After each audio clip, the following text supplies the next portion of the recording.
Hi everyone, welcome back.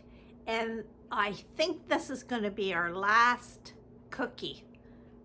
One of my last favorite cookies, as we've done this marathon, and it's been fun just to keep on going and showing you these great recipes.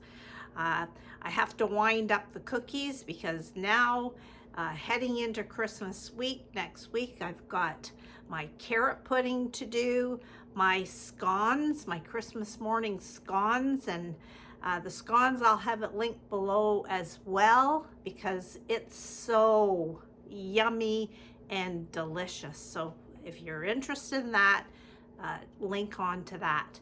But for our last cookie today, it's whipped shortbread cookies.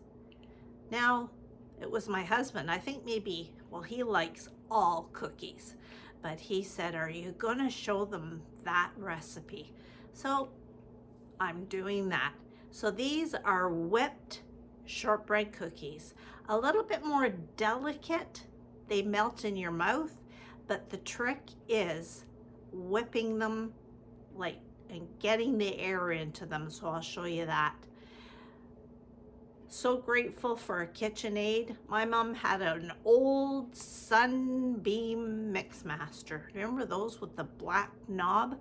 But if you have a hand mixer, that works just as good. But I'm very blessed to have a KitchenAid. So let's go to make this last cookie for you. Merry Christmas to all of you.